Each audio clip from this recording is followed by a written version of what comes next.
God is a great and awesome God.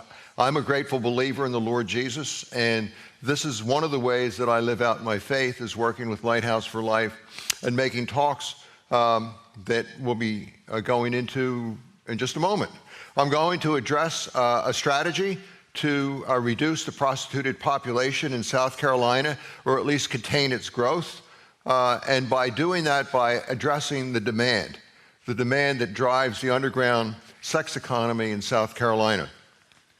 Do we have the slides? Oh, there they are. Okay. What I want to talk about first are some labels. Because labels set the tone, and the labels that define the two principles to a commercial sex transaction, the John and the prostitute, they're labeled with misinformation, and I'm not going to use them. The John assumes that you're dealing with an everyman. That's why they call him a John. And he's an otherwise upstanding member of the community, and I assure you he's not. So I'm going to define the sex buyer, instead of using John, I'll use the term sex buyer and define it as men who humiliate, degrade, dominate, and exploit other human beings when they buy sex. Instead of prostitute, I'm going to use the word victim and define them as human beings who acquiesce to commercial sex due to fraud, force, or coercion, which is the definition of sex trafficking. Also, if you're under the age of 18, you're by definition being trafficked. Or they acquiesce to prostitution because of fear, despair, or a lack of other options.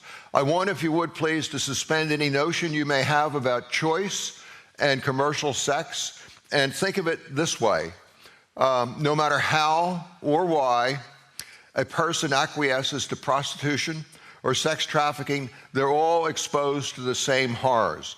Heather told you about some of the horrors. That's a glimpse. Commercial sex is multi-traumatic.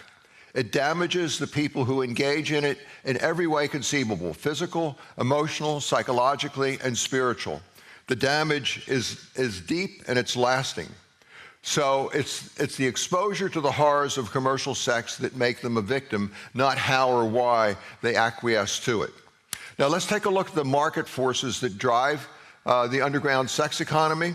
We've got a graphic here that demonstrates how it works. But first, let me say that the underground sex economy is an economic entity, and because it's an economic entity, it's driven by the laws of supply and demand, and it's driven by profit motive. It's all about the money. The pimps, the sex traffickers, wouldn't be doing this if there weren't money to be made. That's why they do it. So we ask ourselves, where does the money come from? And we'll get into that in just a moment. So here you have the three principal parties to the underground sex economy, starting on with a sex buyer. He's the guy with the bag of money. And in the middle, you've got a stick figure that represents the pimps. I used a stick figure because I didn't want to stereotype, because you can't. You can't say that they're all men, because they're not. They're men and women. You can't say they're black, because they're not all black. They're black, white, Asian, Hispanic. So you can't stereotype a pimp. They could be anybody. And on the other side, you've got the victims, the people that provide the sexual services. Now, there's two girls and a boy, and it used to be it was exclusively female, but not anymore. There's boys that do this now too. There's two principal venues for commercial sex. The first would be prostitution, which is represented by the line coming out of the bag of money and going over to the victims, where the sex buyer deals directly with the victim. And then there's the more dominant venue, which is sex trafficking, and that's represented by the boulder line, where the money goes from the sex buyer to the pimp, and then very little of the money ever filters over to the victims. So demand drives supply. In every economic entity, demand drives supply. Supply does not drive demand. So let's take a look at where the money comes from. They come from the sex buyers. They're predominantly male, and they're the moving party. They're the one that sets this whole sick enterprise in motion. They're the sole source. The sole source of revenue comes from the money that they put on the table when they buy illicit sex. And that money drives, creates, and sustains the underground sex economy. There's no other source of revenue. It comes exclusively from one source, and that's the sex buyers. The money that they put on the table provides the financial incentive for pimps to traffic in human beings. That's why they do it. It's the only reason they do it, because there's a great deal of money to be made trafficking in human beings. Now, the next slide shows the relationship with the balance between supply and demand in commercial sex. On the one side, you've got the bag of money, which is the money that the sex buyers put on the table for illicit sex. And the other side, in equilibrium, you have the prostituted population. Now, if we can get that, if that bag of money starts to grow, you have an imbalance until the prostituted population grows and equilibrium is established in the marketplace. But if we can get that bag of money to diminish by deterring the sex buyer from buying commercial sex, then so also will the prostituted population decline. The supply, which is the prostituted population, will follow demand whether in growth or decline until equilibrium is established in the marketplace. Now, I can make this next statement with utter confidence that it's true, and that is if the sex buyers would stop buying commercial sex, the entire sick enterprise, sex trafficking, adult prostitution, commercial sexual exploitation of children would end overnight. It would just stop. Unfortunately, that hasn't happened, and it probably won't happen, but what we can do is deter them and diminish that bag of money. So I can then say that as a population of offenders, sex buyers are more responsible for the criminal enterprise that they created by putting money on the table that they created than the pimps and the traffickers that run it. Now, the pimps and the traffickers are like the managers, the logistic managers. They run the enterprise. But it's the sex buyer that created the enterprise to begin with by buying commercial sex and establishing the revenue source. Now, I want to talk just for a minute about demand for adult prostitution and how it overlaps strongly.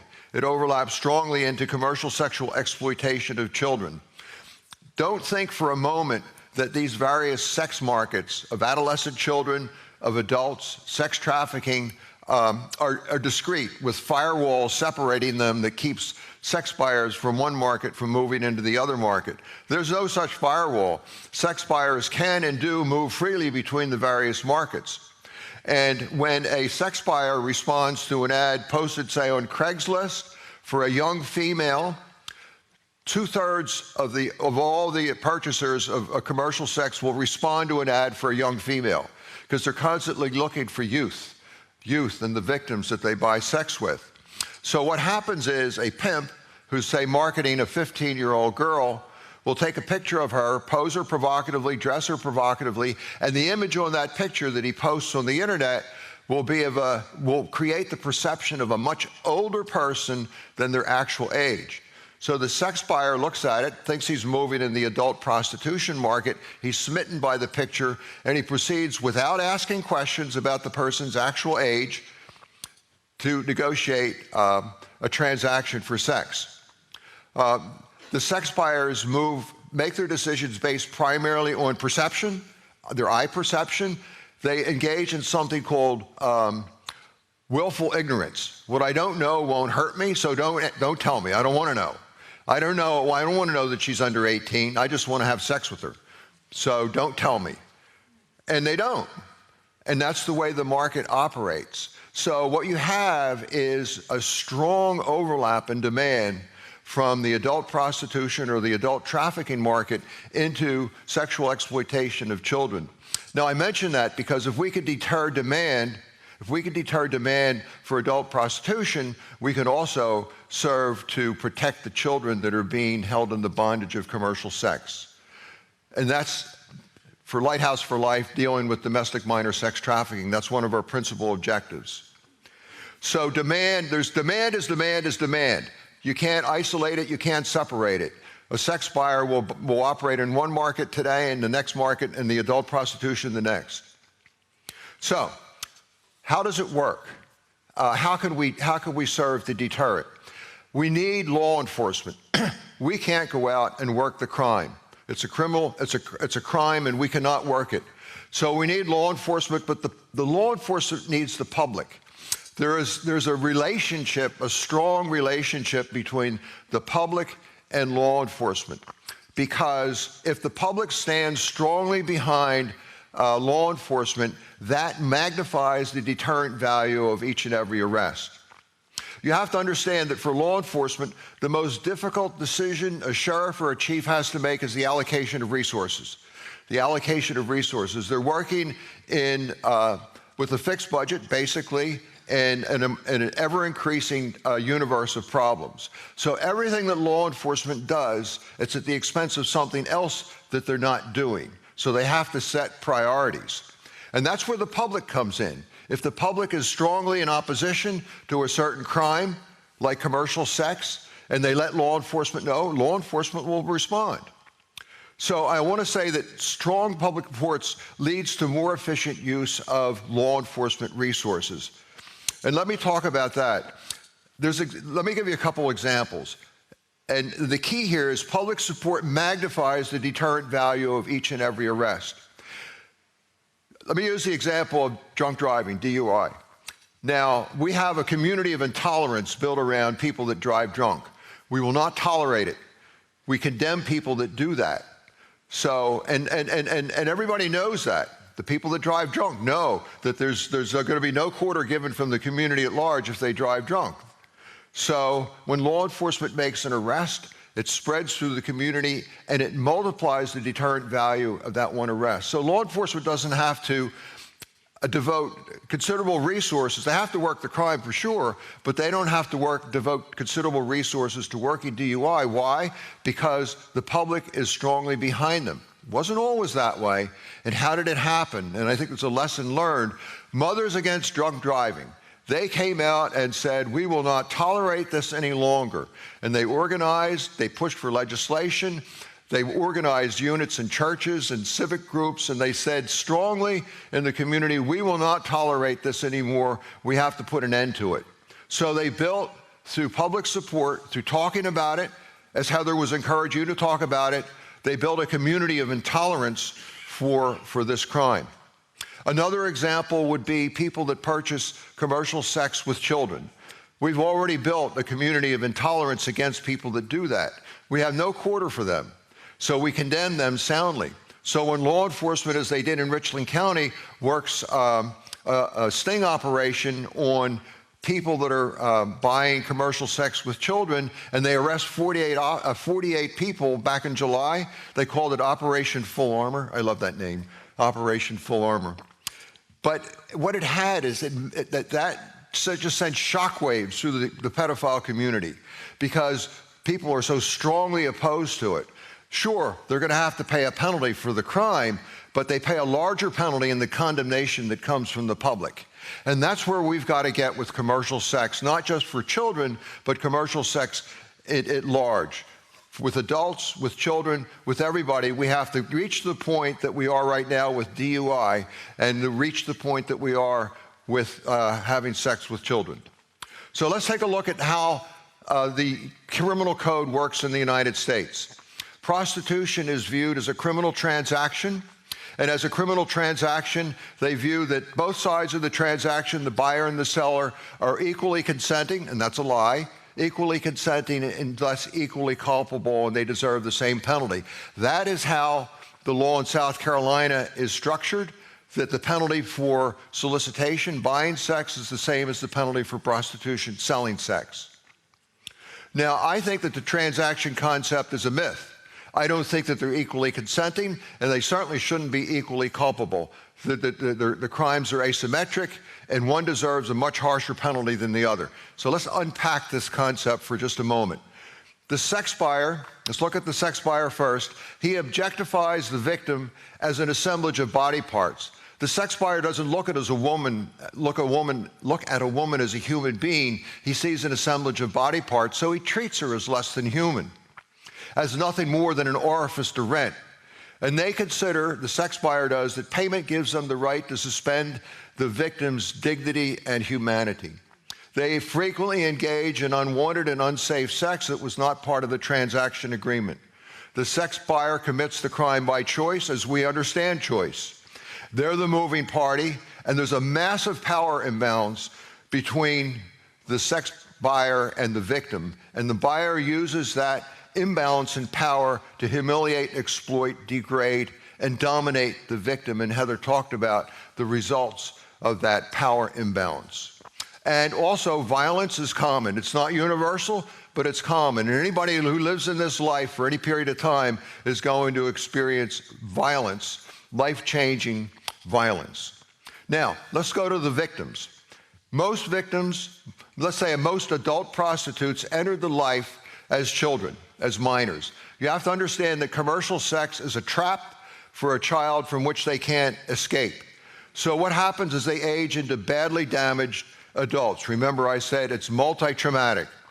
So they're no better equipped to exit the life when they turn 18 than when they were coerced into it at, say, 13 or 14.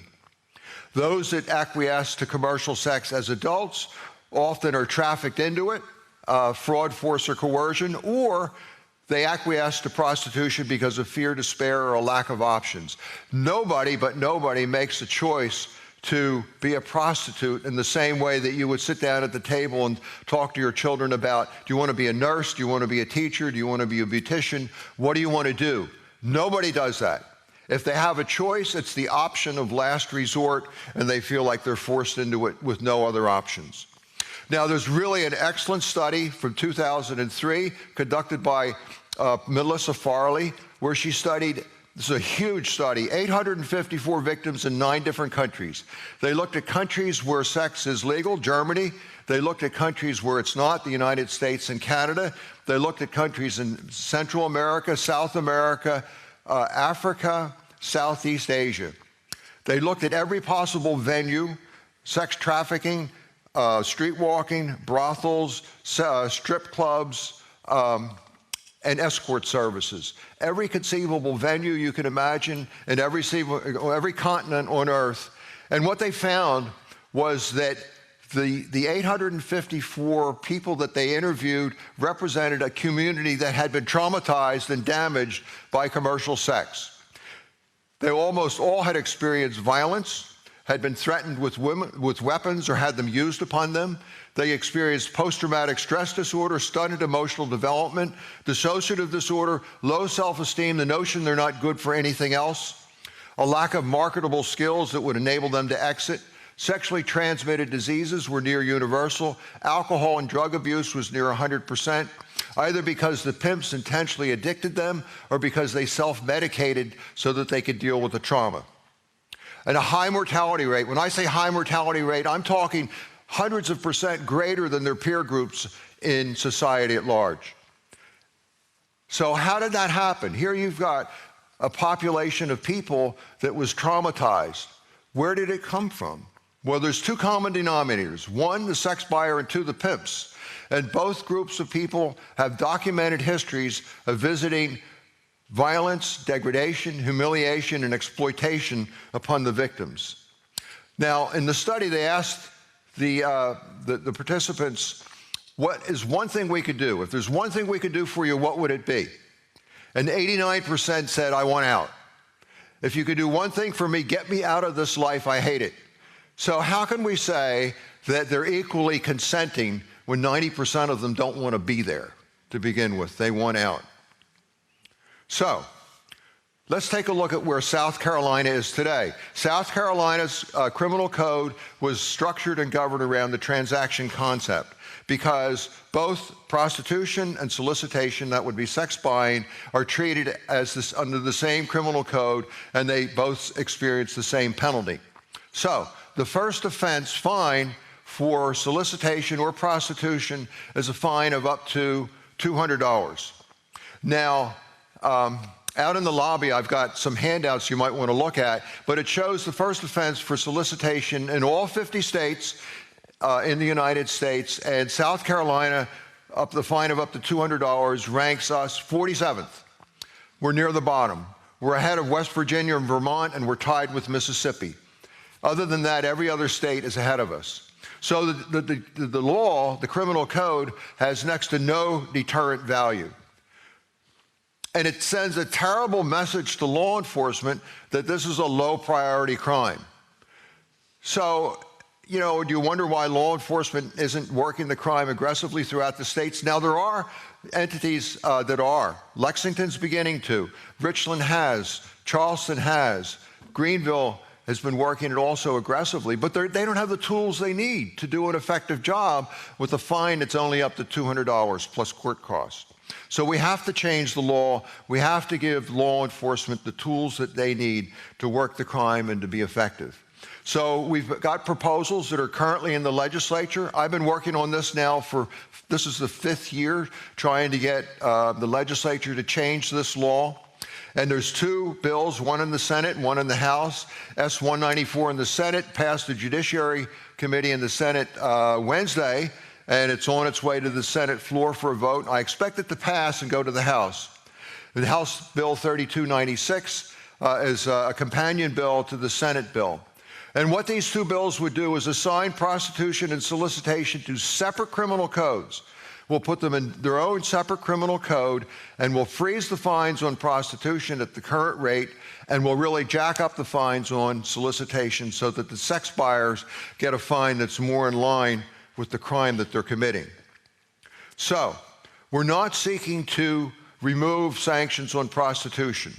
We're going to keep them, but we don't think they should be the same fine as for solicitation. Solicitation is a far worse crime because that's the root cause of this problem that's universal throughout the state of South Carolina. Sex trafficking, adult prostitution, and especially commercial sexual exploitation of children, it's got to stop. I mean, you heard Heather talk. Multiply her story by thousands, by tens of thousands. We have to end it. We have to stop it. So, we're going to increase the fines for solicitation for the sex buyer. The minimum fine would be a fine of up to $250 up to $1,000. That's a 500% increase in the fine. I would like to see more, but you go for what you think you can get in the legislature. So, finally, I think the law is going to pass. I just have a good feeling about it. Things have aligned differently this assembly, and I think that the law will pass. But if we pass the law and we don't mobilize the public so that we have a community of intolerance aligned against sex buying, we're not going to achieve the result that we desire, which is to reduce the prostituted population in the state by diminishing the revenue that sustains the underground sex economy. So we have to talk about it. Please talk about it. As you sit around the dinner table, as you sit with your church groups, talk about it and build this community of intolerance like MAD did with drunk driving. We have to do the same with commercial sex. Remember, sex buyers are the root cause of the underground sex economy. The money they put on the table for illicit sex is the root cause of this problem. And as a population of offenders, the sex buyers are more responsible for the enterprise, the criminal enterprise that they created and that they sustain than the pimps and the traffickers that run it. Pimps and traffickers are bad people. They deserve everything we can throw at them. Lock them up and throw away the key. Fine by me. But in my opinion, the sex buyers aren't far behind. So we have to keep that in mind too. With that, I say thank you.